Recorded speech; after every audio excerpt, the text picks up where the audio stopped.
Usap-usapan na may bagong girlfriend na raw ang aktor na si Richard Gutierrez matapos kumalat sa iba't ibang social media platforms na may kasamang ibang babae si Richard sa isang resort hotel sa Batangas. Base sa kumakalat na larawan, magkasama ang dalawa sa iisang lugar. Sa katunayan, ibinandera pa ng mga Marites ang ilang solo pictures ng dalawa.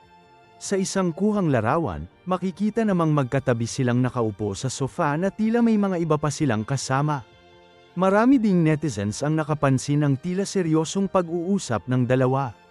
Napag-alaman na ang babaeng kasama ng aktor ay ang social media personality at ex-girlfriend ng binyansagang pambansang Marites ng bayan na si Sian Gaza. Kaya daw tahimik umano si Sian sa hiwalayang Richard at Barbie dahil ang ex-girlfriend pala nito ang ipinalit ni Richard. Maraming netizens ang naniniwalang ito na nga ang ipinalit ni Richard kay Barbie. Ang iba naman ay may pag-aalinlangan na baka edited lang umano ang mga naglalabasang larawan.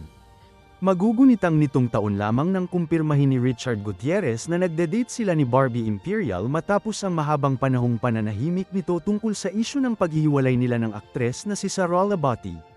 Ngunit netong nakaraang buwan lamang ay biglang naglabasan ang mga tsismis na hiwalay na daw ang dalawa. Hanggang ngayon, nananatiling tikom ang bibig ng dalawang artista ngunit base sa mga naglalabasang larawan, tila kumbinsido na ang karamihan na hiwalay na nga sila. Ano sa tingin nyo? Magkomento lang sa ibaba at maraming salamat sa panunood.